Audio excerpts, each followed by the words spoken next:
Hai, Assalamualaikum. Apa khabar? Kembali mendengarkan cerita-cerita seram di channel Zulaika Roslan. Yang baru terjumpa channel ni, jangan lupa tekan button subscribe dan aktifkan notifikasi loceng. Sebab saya ada banyak lagi perkongsian menarik nak saya ceritakan kepada anda. Dan kalau anda ada cerita nak dikongsikan, boleh hantarkan cerita anda melalui pautan email yang saya sertakan di bawah. Hari ini 21 Mac 2023. Tak kira di mana saja anda berada, saya doakan anda berada di dalam keadaan sihat sejahtera dan semoga urusan anda dipermudahkan oleh Yang Maha Esa. Amin amin ya rabbal alamin. So, untuk perkongsian cerita pada video kali ini, saya bawakan kepada anda pengalaman seram pemandu teksi yang bernama Pak Cik Din. Jom kita mulakan. Innahu min Sulaiman wa innahu bismillahirrahmanirrahim.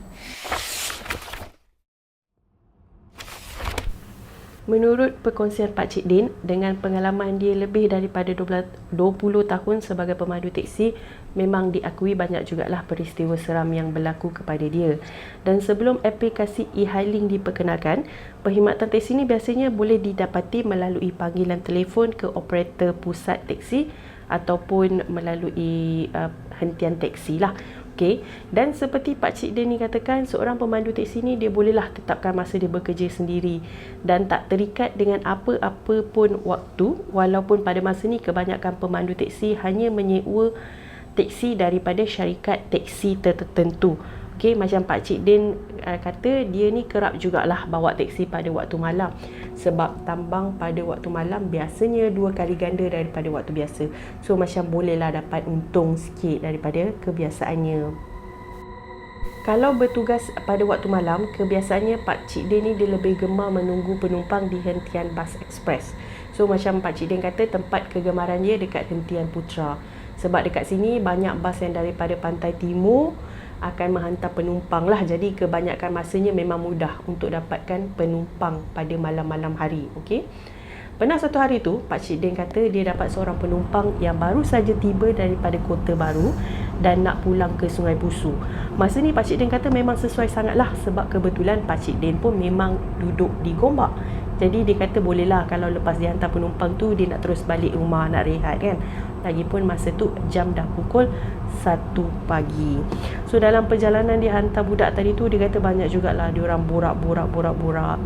Dah selesai hantar pelajar yang tadi tu yang baru tiba daripada Kota Baru tu, Pak Cik Din pun teruskan perjalanan dia untuk pulang ke rumah. Dan sewaktu ni lah sebenarnya Pak Cik Din kata peristiwa ganjil berlaku dekat dia. Apa yang berlaku adalah sewaktu Pak Cik Din memandu meninggalkan kawasan Sungai Pusu tu, dia kata dia ada melalui sebuah kawasan tanah perkuburan. Okay, daripada bahu jalan, Pak Cik Din kata dia nampak seorang perempuan ataupun seorang wanita sedang berjalan sendirian. Dan masa ni Pak Cik Din kata memang secara spontan, sewaktu kereta melintasi wanita tersebut, dia pun menolehkan kepala dia ke arah kiri untuk melihat wajah wanita tersebut. Tapi masa ni sebenarnya Pak Cik Din kata dia tak dapat tengok muka perempuan tu sebab perempuan tu macam seolah-olah tak mahu wajah dia dilihat dan dia hanya tunduk melihat ke bawah. Dan Pak Cik Din rasa macam tak apalah, tak penting pun, saja je nak tengok pada masa tu kan. So Pak Cik Din kata tak apalah, teruskan je lah perjalanan. So dalam perjalanan ni, dalam dia duk kata okeylah teruskan je perjalanan, secara tiba-tiba ada satu aroma yang tersangatlah wangi. Pak Cik Din kata macam seolah-olah bau bunga melu. Bau bunga tu kan, bau wangi tu memang kuat sangat, rasa macam datang daripada kenderaan Pak Cik Din sendiri. Dan masa ni sebenarnya Pak Cik Din boleh rasa macam seolah-olah dia ditumpang oleh sesuatu. Okey, jadi Pak Cik Din kata dia tengok melalui cermin pandang belakang, nak tengok kalau ada penumpang yang duduk dekat belakang seat tu. Tetapi Pak Cik Din kata masa dia tengok ni sebenarnya memang tak ada siapa-siapa pun dekat belakang dia. Cuma Pak Cik Din kata masa ni dia rasa agak pelik sebab dia dah biasa bawa penumpang. Dia boleh tahu kalau let's say ada penumpang kan dekat belakang dia. Dan masa ni dia kata dia boleh rasa yang memang ada orang duduk belakang dia. Walaupun dia tak nampak siapa yang duduk dekat belakang dia, tapi dia boleh rasa, sebab dia kata dia boleh rasa haba. Dia boleh rasa macam belakang dia memang ada orang, dia kata masa ni. So, Pakcik Din kata dia dah rasa macam tak sedap hati, tapi disebabkan dia tengok dekat cermin pandang belakang, dia tak nampak siapa-siapa. Dia cuba nak buang rasa tak sedap hati tu dengan berfikir bahawa mungkin masa tu cuma perasaan dia sahaja. So, dia pun teruskan pemanduan dia. Namun, setelah beberapa ketika, baru dia perasan yang seolah-olah dia tu masih lagi berada dekat tempat yang sama. Maksudnya dia asyik memandu dekat tempat yang sama, macam dia tak jumpa jalan keluar pada masa ni, Pakcik Din kata. So dia dah mula bertambah-tambah rasa tak sedap hati. Dah lah dia tak jumpa jalan keluar. Dekat kawasan yang memang dia familiar sangat-sangat, dia tak jumpa jalan keluar. Tu nombor satu. Nombor dua, bau wangi tadi tu semakin lama semakin kuat. Tapi Pakcik Din kata tak apalah, cuba juga nak cari jalan keluar. Dia cuba lagi sekali, namun dia kata pengakhiran dia masih juga sama, sebab dia tak jumpa jalan keluar. Akhirnya apa yang dia buat adalah, dia kata dia tak nak fikir panjang, sebab dia rasa macam seolah-olah ada sesuatu yang menghalang dia keluar daripada situ. Akhirnya Pakcik Din ni dia buat keputusan nak berhenti dekat bahu jalan dan dia mula istighfar. Okey, dia kata Pakcik istighfar panjang masa tu. Pakcik mula baca doa, Pakcik mohon, ya Allah ya Tuanku, mudahkanlah urusan aku.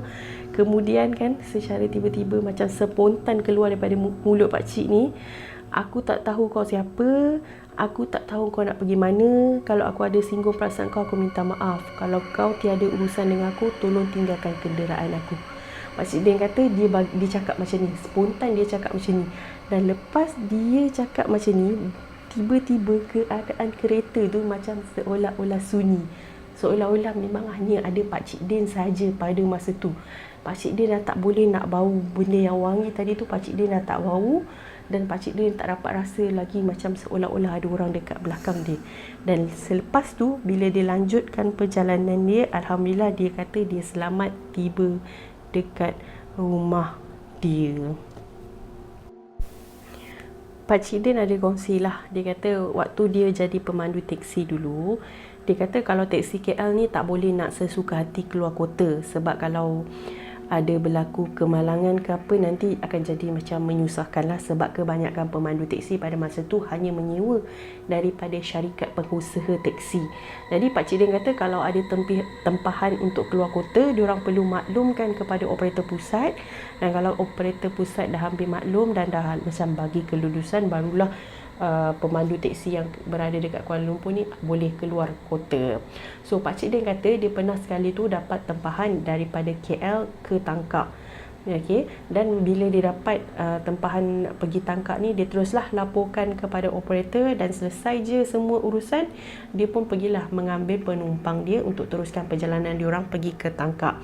Masa ni penumpang dia tu terdiri daripada 2 orang lelaki dewasa, seorang wanita dewasa dan seorang remaja perempuan. So Pakcik Din kata nampak macam ibu, ayah dan anak gadis. So seorang lagi yang duduk dekat depan ni, dekat seat depan ni, kemungkinan besar pakcik ataupun kenalan diorang. Pakcik Din katalah.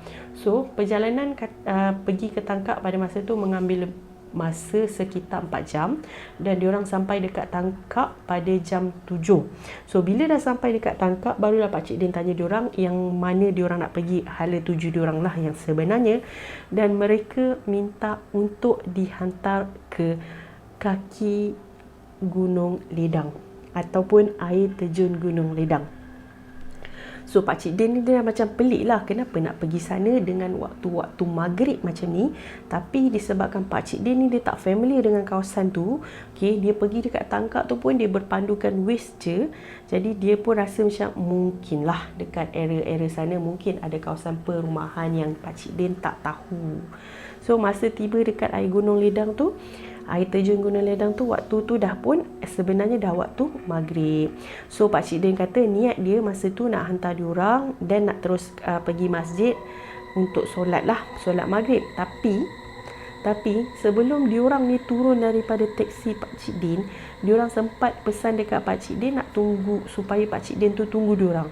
Diorang kata nak follow Pakcik Din pulang ke Kuala Lumpur. Pakcik Din fikir nak drop diorang dekat Tangkak. Rupanya tak. Rupanya diorang nak ikut Pakcik Din pulang balik ke Kuala Lumpur. So diorang kata boleh tak Pakcik tunggu sekejap je 10. Dia tak panggil Pakcik Din lah. Bang boleh tak tunggu bang 10 minit je bang. Kita orang janji 10 minit je. Lepas tu Pakcik Din ni pun kata macam tak apalah, tak nak fikir panjang. Dah halang-halang diorang pun nak balik KL.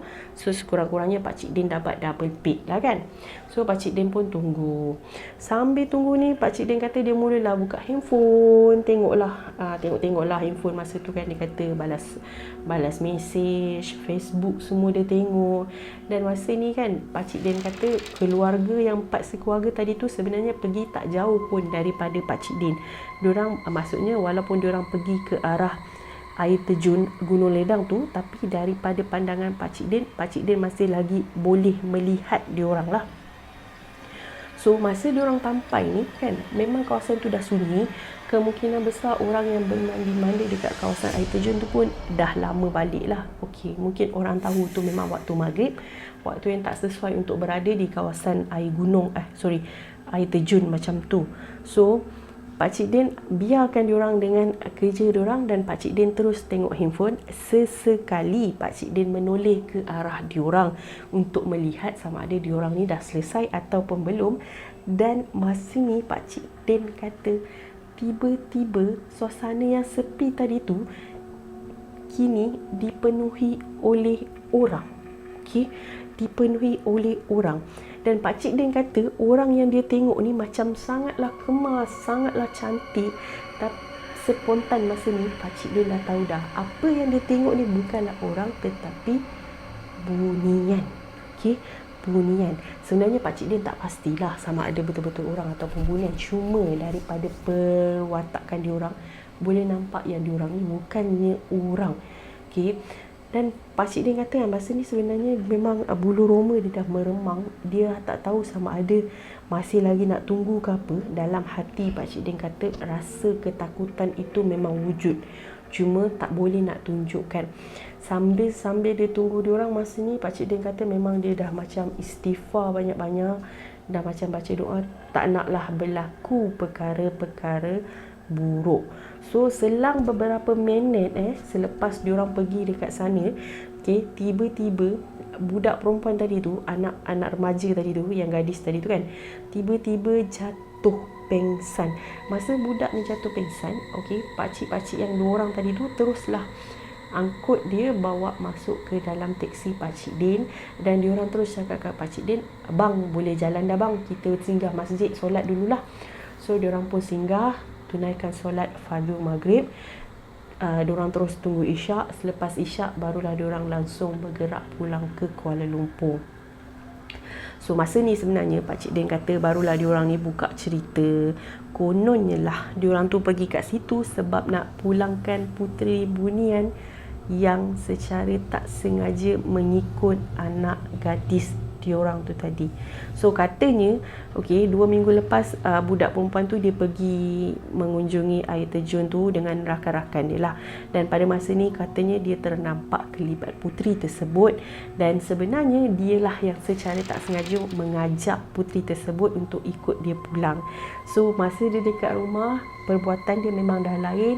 Dia kerap kali bercakap sendirian. Dia tak nak buat benda-benda. Pergi sekolah pun dia tak nak. Dan masa ni sebenarnya ibu bapa dia dah risau bila dibawa berubat. Rupa-rupanya yang ada, bukan yang adalah, yang pulang tu adalah puteri bunian. Dan dia bertingkah macam seolah-olah memang dia tak suka berada dekat kawasan dunia ni lah. Dan kalau nak dia kembali normal, diorang kena hantar dia balik pergi dekat sana, barulah dia lepaskan budak perempuan ni tadi. Allahuakbar. Pakcik Din kata pakcik pun tak pasti betul ke tidak, tapi pakcik nampak, pakcik memang nampak beberapa orang yang memang perwatakan dia kemas dan cantik pada masa tu. Walaupun Pakcik Din tak nampak wajah dia, tapi Pakcik Din kata dia boleh tahulah yang apa dia lihat tu memang pada dasarnya bukanlah seorang manusia biasa. Pakcik Din ni kata dia bukan jenis memilih penumpang tau. Jadi dia kata kalau let's say tak kira lah dekat mana-mana penumpang nak naik ataupun minta dihantar, dia takkan menolak lah selagi mana boleh mendatangkan rezeki buat dia. So dia kata pernah sekali tu dia ambil penumpang dekat sebuah tanah perkuburan. So masa ni sebenarnya Pakcik Din sampai dekat tanah perkuburan tu, dia nampak kawasan tanah perkuburan tu memang ramai orang. Jadi dia kata dia boleh agak lah yang baru saja berlaku kematian. Jadi baru saja selesai urusan pengebumian lah. So penumpang yang dia nak ambil ni terdiri daripada satu keluarga, suami isteri dengan 2 orang anak. So si suami duduk dekat kerusi penumpang hadapan, manakala isteri dengan 2 orang budak tu duduk dekat belakang. Sambil-sambil diorang nak hantar pergi tu, Pakcik Din kata nak hantar diorang ni pergi ke stesen kereta api yang berdekatan. So rupanya diorang ni baru saja selesai menguruskan jenazah arwah abang ipar dia yang meninggal disebabkan kemalangan jalan raya. So abang kepada yang perempuan tadilah yang duduk dekat belakang. Okey, masa ni Pakcik Din kata sajalah borak-borak, dah habis borak, dah sampai dekat stesen kereta api berdekatan. Pakcik Din pun dropkan diorang. So dah ke alang-alang dekat stesen kereta api, Pakcik Din kata Pakcik Din nak tunggulah next customer dekat situ je. Sebab kebiasaannya kalau kereta api tiba, Pakcik Din boleh dapat penumpang jugalah. Okey, masa Pakcik tunggu ni tak lama selang beberapa minit kemudian kereta Pakcik Din ataupun teksi Pakcik Din ni dinaiki oleh sekumpulan pelajar. So masa ni ada lebih kurang 4 orang, seorang duduk depan, 3 orang duduk belakang. Dan masa ni sebenarnya salah seorang penumpang yang dekat belakang ni dia tegur mengenai barang yang tertinggal di belakang. So kemungkinan besar barang tersebut penumpang lain lah yang tertinggal. So dia pun hulurlah benda tu dekat Pakcik Din. Dan bila Pakcik Din tengok, barang yang tertinggal tu memang kain batik lepas. Okey, kain batik lepas. So Pakcik Din dah boleh agak lah, ini mesti milik keluarga yang baru saja dia hantar tadi. Sebab kebetulan diorang baru selesai mengemumikan jenazah. Jadi kemungkinan besar kain batik yang Pakcik Din diorang tertinggal tu adalah kain terakhir yang digunakan untuk menutup arwah sewaktu dalam perjalanan ke tanah perkuburan mungkin.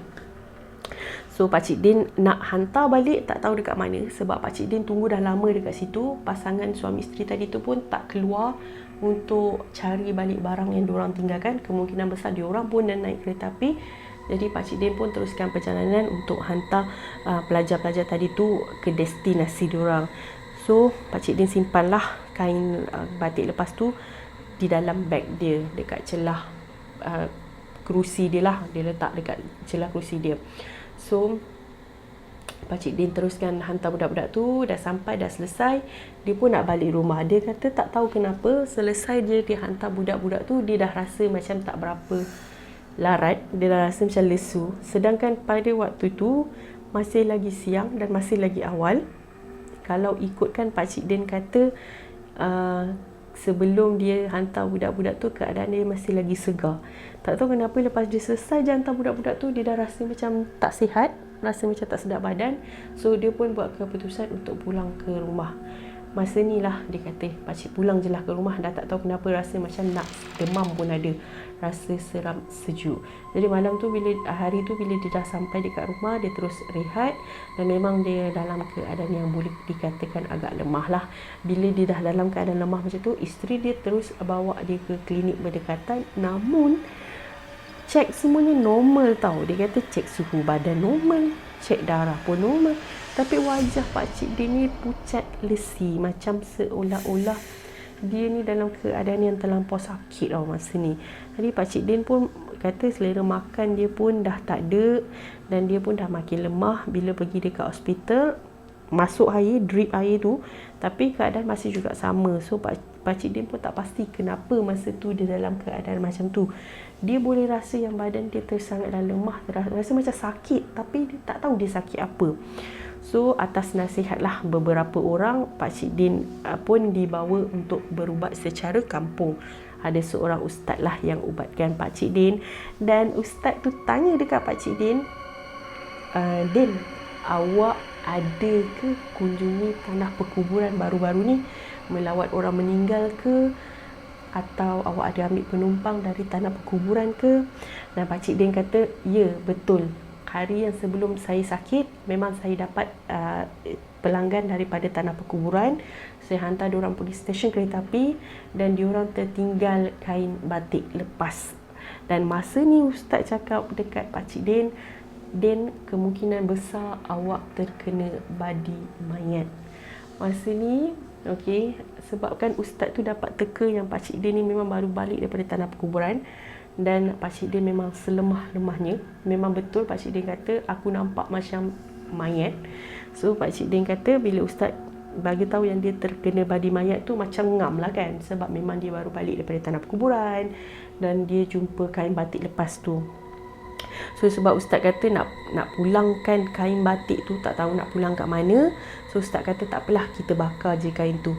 So kain tu dah ada bakar, dan selepas beberapa kali Pakcik Din ni minum air yang telah pun dirukyahkan, barulah Pakcik Din sembuh sepenuhnya pada masa tu.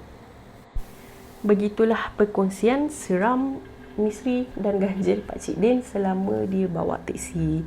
So sebenarnya ada lagi, tapi tak ada masa nak kongsikan dekat video ni. Kita buat part 2 mungkin nanti, insyaAllah. Okay? So, terima kasih buat Pakcik Din yang sudi nak berborak dengan saya dan berkongsi cerita. Terima kasih juga kepada anda yang sudi mendengar cerita sehingga habis. Macam biasa, anggap sebagai hiburan. Sebagai perkongsian cerita, janganlah terlampau taksub sebab kebenaran masih lagi milik Yang Maha Esa. Jangan lupa like, share dan komen. Drop in sama komen anda. Sampai kita jumpa on the next video. Terima kasih guys. Bye.